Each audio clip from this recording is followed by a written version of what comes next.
Hola queridas y queridos estudiantes de segundo medio. Hoy damos inicio a la unidad 3, correspondiente a dictadura militar, transición política y desafíos de la democracia en Chile. Las violaciones a los derechos humanos fueron una de las expresiones más claras de la represión y de la supresión del Estado de Derecho que ejerció la dictadura militar en Chile. De acuerdo a las comisiones encargadas de investigar estos hechos, actualmente se reconoce que de 1973 a 1990 hubo cerca de 1.230 detenidos desaparecidos, más de 1.900 muertos y alrededor de 38.200 casos de tortura y prisión política. No obstante, aún hoy en día continúa existiendo un gran debate en relación al número total de víctimas. La supresión del Estado de Derecho se da a partir del atropello al imperio de la ley. El imperio de la ley entendido como este conjunto de normas que deben ser expresión de la voluntad popular y a las que se someten todos los ciudadanos por igual. Dentro de este periodo tampoco hubo una distribución de poder estatal en diferentes órganos, por lo tanto no había eficacia y menos control para evitar arbitrariedades y abusos de poder. Tampoco existió legalidad de la administración y responsabilidad de las autoridades. Esto implica transparencia y claridad en los nombramientos y destituciones de los titulares en cargos en instituciones del Estado, quienes deben responder por sus actos. Y por último, tampoco existió respeto y garantía de los derechos humanos, porque nuestro ordenamiento jurídico no contemplaba mecanismos o recursos jurídicos que se pudiesen utilizar en caso de algún atropello o violación a los derechos humanos.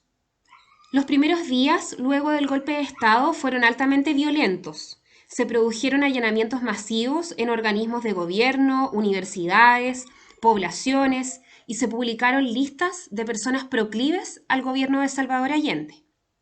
Los prisioneros fueron llevados a regimientos, comisarías, recintos penales y centros deportivos como el Estado Nacional, donde eran interrogados, torturados y en muchos casos ejecutados. Ejemplo del alto grado de violencia del régimen fue la llamada Caravana de la Muerte, comitiva del ejército al mando de Sergio Arellano Stark, que recorrió el país durante 1973 con el objetivo de ejecutar a decenas de prisioneros partidarios de Salvador Allende. En junio de 1974 se crea la Dirección de Inteligencia Nacional, más conocida como DINA, un servicio de policía secreta a cargo del general Manuel Contreras, cuyo objetivo era detener, torturar, extraer información y encarcelar a personas en campos de concentración y en centros de detención, tortura, ejecuciones como Villa Grimaldi y Londres 38, entre otros. La RAE ha definido la tortura como un grave dolor físico o psicológico ocasionado a una persona con métodos y utensilios diversos con el fin de obtener de ella una confesión o medio de castigo. Las torturas entonces incluyeron desde los golpes, heridas cortantes, electrochoques, violencia sexual, asfixia, hasta la muerte y desaparición de personas. Con la DINA, la represión alcanzó la esfera internacional, evidenciada especialmente en el asesinato del general Carlos Prats y su esposa en Buenos Aires en 1974. También en el atentado en Roma contra el ex ministro del Interior de Frei Montalva, don Bernardo Leighton, y su señora en 1975. Y con la muerte del ex canciller y ministro de Defensa de la Unidad Popular, Orlando Letelier, y su secretaria, en 1976.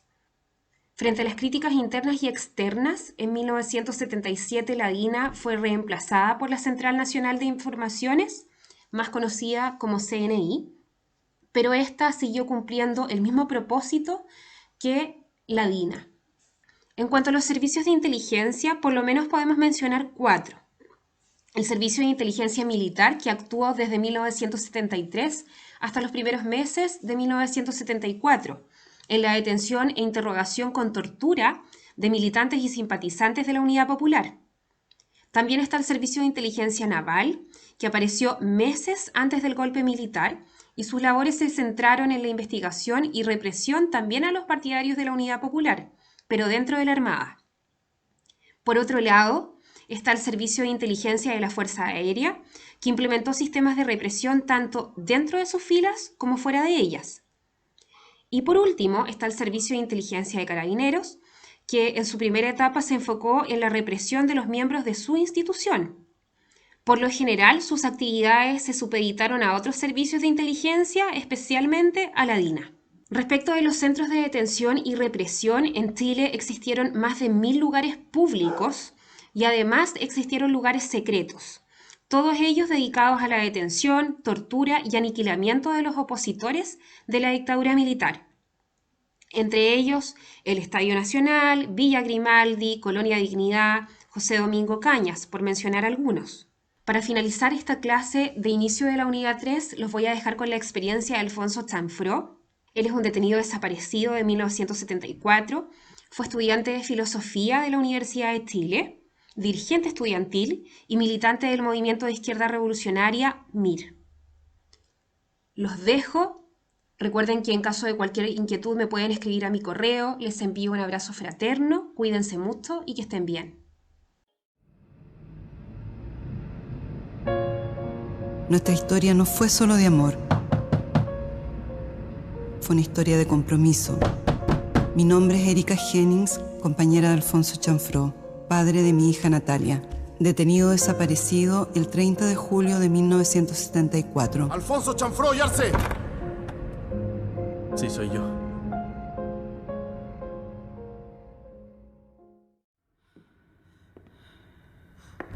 Alfonso temía que en caso de ser detenido me detuvieran también a mí. Yo le decía que ambos éramos militantes y que si me llegaban a detener no iba a ser por culpa suya. Pero él tenía razón. A mí me utilizaron como un instrumento de tortura para quebrarlo. Nuestra hija quedó en casa de familiares y a mí me trasladaron al mismo centro de tortura donde estaba Alfonso.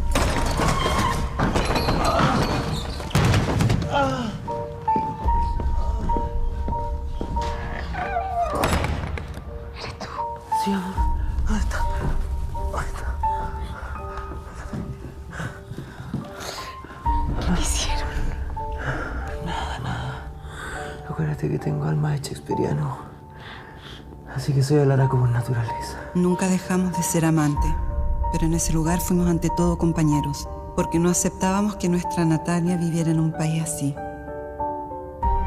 Yo trataba de no mostrarme abatida a pesar de todas las atrocidades que sufrí. Alfonso.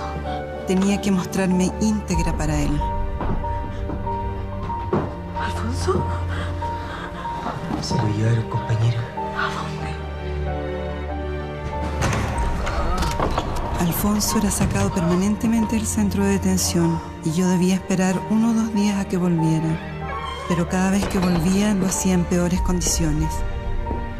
Alfonso no estaba dispuesto a entregar información que ellos requerían, así que la DINA comenzó a hacerme cosas terribles frente de él, cosas que no quisiera recordar.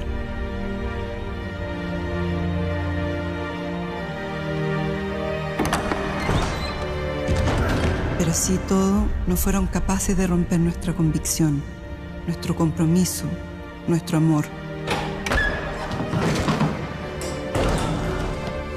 Estaba tan malherido que ya ni siquiera podía comer. Ahí me di cuenta que probablemente jamás saldríamos juntos de ese lugar. Tiene que comer. Pero sí puede. Mi amor. Piensa en la Natalia. Tienes que salir de aquí. Tienes que salir de aquí. Volver con ella. Luego de 4 días desde que lo sacaron por última vez, Alfonso nunca más volvió. Yo, entonces, ya no le servía. Al mismo tiempo que era liberada, me daba cuenta de que había perdido a mi compañero para siempre.